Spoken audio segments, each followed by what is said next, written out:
নিজের নাবালিকা কন্যাকে ধর্ষণের অভিযোগে যাবজ্জীবন কারাদণ্ডের সাজার নির্দেশ দিলেন বারাসাত পক্সো আদালতের বিচারক।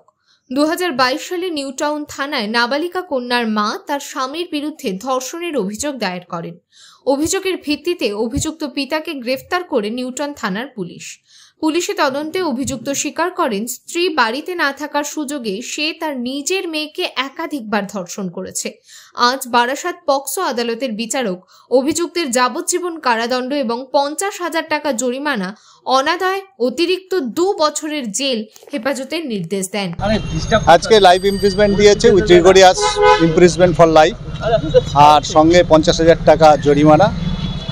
এই জরিমানাটা হচ্ছে ভিকটিম কম্পেনসেশন হিসাবেই পাবে, আর যদি সেটা উইদিন পিরিয়ডের মধ্যে না দিতে পারে তাহলে পরে আরও 2 বছর ওর এক্সট্রা পানিশমেন্ট হবে।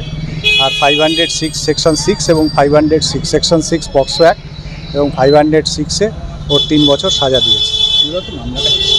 মূলত মামলাটার বিষয়বস্তু ছিল যে ভিজি একটা 12 বছরের মেয়ে, তার মা এই মামলাটা করেছিল। বাবা বায়োলজিক্যাল ফাদার, নিজের বাবা, সে মার যখন ওই কাজে যেত, এদের পরিবারটা খুব গরিব পরিবার, মা যখন কাজে যেত তখন বাবা এই মেয়েটির সঙ্গে বলাৎকার করত। দীর্ঘদিন ধরেই তার সাথে সেক্সুয়াল রিলেশন করেছে। সেই কারণে মেয়েটি যখন পারছে না, একদিন ওর মা বাড়িতে এসে দেখে যে মেয়ে কাঁদছে, তখন বলছে কি হয়েছে। তখন মেয়ের সমস্ত কিছু ওর মাকে বলে, তখন ওর মা গিয়ে থানায় কেস করে।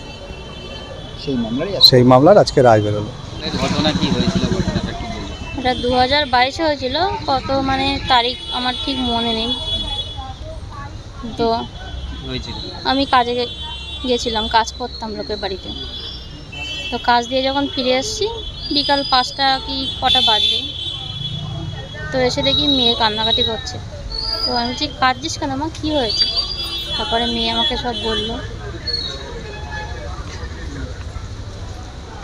বলার পরে সঙ্গে সঙ্গে মেয়ের আমি যেমন থানায় গেলাম, গিয়ে অভিযোগ করলাম। পরের দিনকে মেয়ের মেডিকেল হলো, তারপরে এখানে নিয়ে আসলো কোর্টে, বারাসাত কোর্টে। কে অভিযুক্ত? কে? ও মনোজিৎ মল্লিক, আমার স্বামী, আমার বাচ্চার বাবা। বাবাই নিজের মেয়েকে শারীরিকভাবে নির্যাতন করতে? কতদিন ধরে এরকম চলেছিল? বেশ কয়েকদিন ধরে করেছে। তারপর আপনার মেয়ে আপনাকে অভিযোগ জানালো? মেয়ে কতদিন পর জানালো? মেয়ে ভয় পাচ্ছিল কেন? মেয়েকে হুমকি দেখিয়েছিল যে বললে তোকে, তোর মাকে, তোর ভাইকে মেরে দেবো, 3 জনকে। আর আমার তো শরীর খারাপ, মেয়ে ভয় পেত যদি মেরে দেয়, তা বাবা তো এরকম আমার সাথে করছে, তাহলে আমাদেরকে কে দেখবে? মরেই তো যাবো। মেয়ে ভয় পেয়ে আপনাকে প্রথমে বলছিল? হ্যাঁ, আমরা কেয়ারটেকার থাকতাম, তো হলো ওই যে ছাদের মাথা দিয়ে ফেলে দেবো, এইসব ধুমকি দেখাতো। ওখানে তুলে নিয়ে ওখান থেকে ফেলে দেবো, মেরে দেবো। আমি চাইছি যে ওর এরকম শাস্তি হোক, যেন দ্বিতীয় বাবা এরকম কাজ না করে। কারণ আমরা রাস্তায় রাস্তায় ভেসে বেড়াচ্ছি, কারণ আমাদের থাকার জায়গা নেই। আজকে যে আমার এত বড় রোগ, বাঁচবো কিনা জানি না। আমাদের পাশে কেউ নেই, বাবা মা গরিব, থাকারও জায়গা নেই। ওর এমন শাস্তি হোক, দ্বিতীয় বাবা যেন এরকম কাজ না করে।